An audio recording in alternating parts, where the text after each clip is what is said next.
So Vineet has been talking, and Vineet's over here as well. If you want to join her, you can. But one of the things Vineet's talked about quite a bit is the adverse childhood experience syndrome. Or, I think that's what ACE. Study. The studies. Yeah. And how your children have been through a lot. Yeah.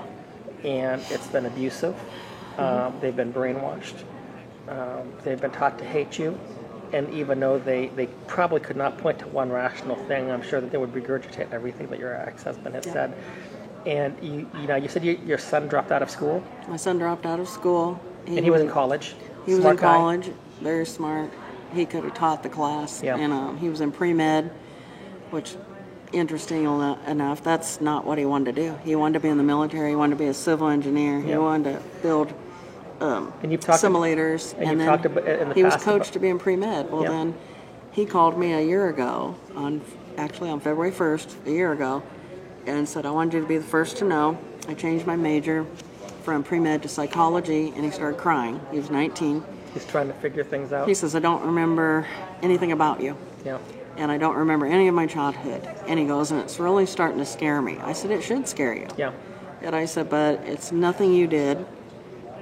It's parental alienation, and you've been coached, and he's reinvented your past. Yeah. And I said, but not to worry. Hopefully, someday when you come around, I've got all your memorabilia. I've got everything in totes in my head. I've got. So I can help it's your son. You've got a daughter who was been influenced by ISIS sort of things. My oldest daughter has been influenced by ISIS propaganda. Yeah. The FBI has called me from Iowa. We had a 4-hour sit down. They said they're very concerned about some things she stated about ISIS being peaceful and a way of belonging. Yeah.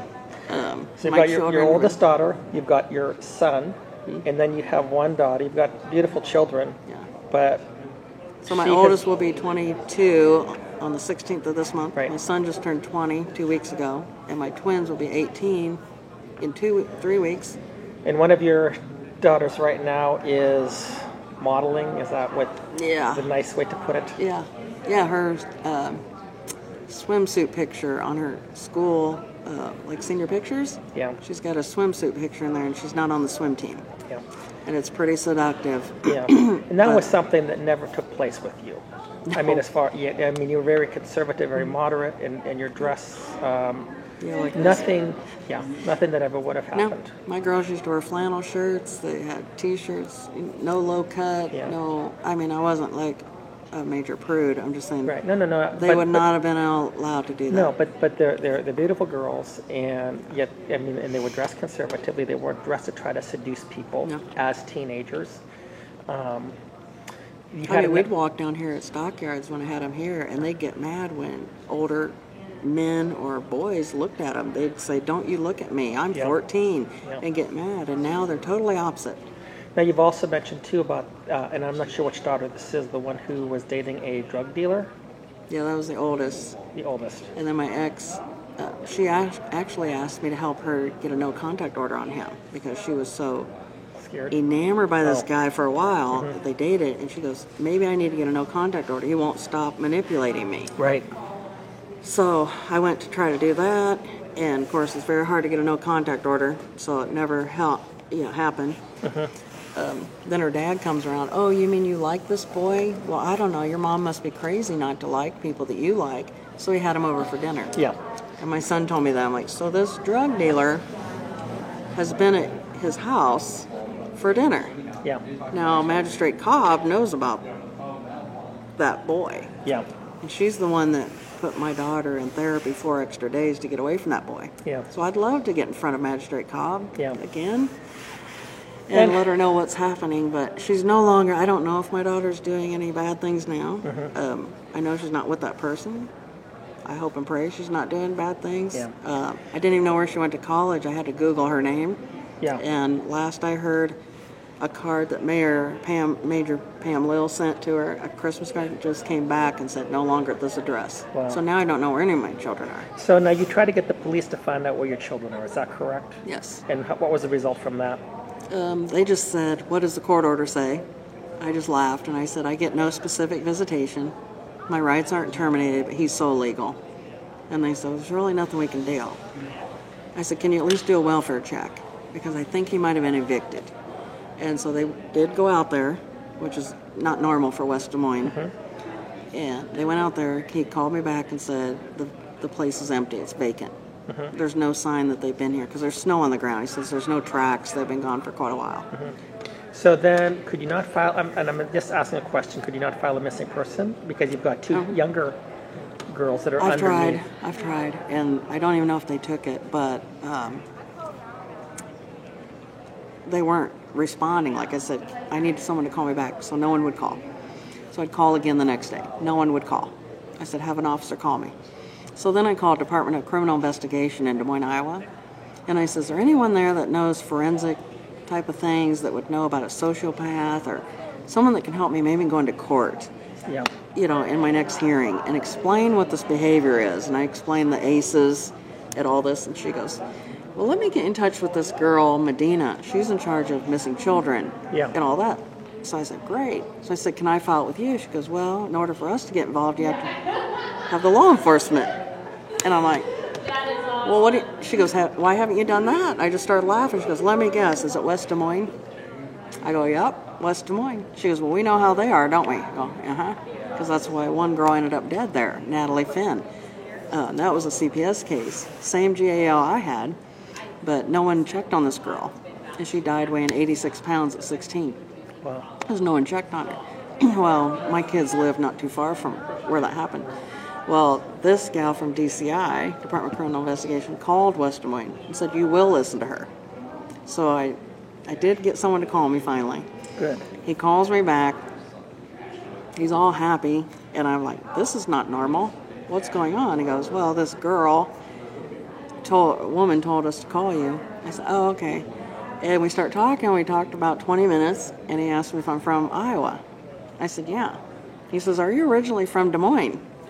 I said, yes, I went to Hoover. I don't know why I answer that way, but Des Moines only, I don't know how many people, but everyone wants to know where you went to school, right? So I said, I went to Hoover. He goes, how old are you? So I told him. Graduate, huh? I went and grabbed my yearbook, and I'm like looking at his name, and we graduated together. Wow. So I was like, did you know each other back then or not? He remembered my name, but that was it. Yeah, but we had 325 in my graduating class, which here that doesn't sound like a lot. Right, Back exactly. then it was. But he still remembered your name. He knew people I knew, and we talked for 3 hours, and and it was funny. I'm not going to tell you what I did, but as far as that, but keep certain things private. Yeah, I won't say his name and things that we talked about, but he did say he's going to help me. Now that's been a week. Yeah. Why hasn't he found my kids? I still don't know. Yeah. But he is going to be doing some checking into the Texas plates he's driving on. Okay. Because your ex-husband still has Texas plates, even though he's been in Iowa for 17 years. Is that what it's been? Yeah. Well, he's been in Iowa for 5 years. 5 years, okay. Yeah. He's from upstate New York. So he's lived in New York and Texas. You know what? There's got to be. He's done so many things. Yeah. He registers a car in Texas, Jeff, because it's $70 to $75 here. Up there for the cars he's got for each kid is at least $350. Yeah. Well, I would think they've got Mercedes and BMWs, you know. There's got to be somebody who's interested in collecting money for the state that would think, come on now. And then $29,000, and then, he says he lives in Texas, so then he doesn't have to pay the Iowa state tax. So we have state tax. What a bunch of crap. I mean, this is just I couldn't get by with a third of this. Yeah. And he gets by with it. Then, here's a good one. Is he a professional lawyer, or is he just... He's professional. The abuse advocate in my court, she goes, man, after the first day, November 16th, 2016, we're walking out. He had 7 hours to talk bad about me, and I got 2. His 7 hours to my 2. And I didn't even say anything bad. I just said, I feel sorry for him. He's got to lie about me to make these kids like him, and I don't get it. I just think there's some issue going on from his childhood that he probably went through and had the ACE score. Childhood. The fundamental thing is multi-generational. What these people, it's childhood trauma going from one generation to the next, regardless of gender. Right. And that's exactly what happened. And I feel sorry. I really, as much as I despise him, I feel sorry for him. Yeah. And I even told him that in court. I said, look. But he's still destroying your kids. Yeah. And I said, I can co-parent with you. I've been doing it. I'd pick him up at the airport, let him stay with me. Even as much as I despise him and what he's done, deep down it's the judges. It's And it's the legislators, to be honest with you. Yeah. They're not writing laws. I mean, their laws are so vague. with And all that's these one thing that loopholes. we learned today. We talked with some judges, and judges that I even like, and some that I would. I know that judges can't be activists, but I've had several judges that very strongly said, "Get the legislators to change the law. You change the law. You go down there." And I said, "Well, that's what we're doing. So good. doing We any good. can only do what the laws tell us to Right. do." Right. And that's what you're saying, get the legislators. The legislators are more, and it's interesting because, no matter what happens in government sometimes, and I hate to make it sound like this, is that we have so many fingers pointing at so many different people. Nobody ever takes responsibility. I mean, in Texas, for example, the same thing with legislators. Children's Protective Services, you know who they blame? The legislators. Yeah. We're just doing what the legislators tell us. And the legislators act like they're really tough. We're going to fix this issue. They haven't even addressed the issue. But, I mean, it's crazy. But anyway. See, in Iowa, up there, they won't address any issues. And I heard this straight from a gal from United Way yesterday, because they are United Way, and they're probably this way in other states. They have partnered with the ACEs. So in Iowa, they've partnered with what's called Central Iowa ACEs 360, is what they It's call going it. gangbusters there. I've seen a lot of it. But you can't even, there's no number to call Iowa ACEs 360. Now, I wrote them, and they said, we don't even know what parental alienation is. So I write back, well, there lies the problem. I mean, your aces, and you have no clue what this is. Number one, the parental Holy alienation. Two, the court corruption and them severing families is Right. going to cause the ACEs Yeah. to go up. And then our children will, like they say, their lifespan is actually less too. 20-year reduction in life expectancy. 20-year reduction in their life expectancy. I mean, I can't even foresee me living past 60, going through this hell. Yeah. I can't.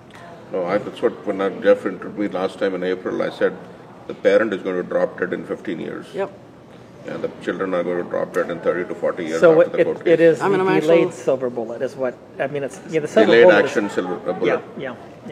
In this hell on earth,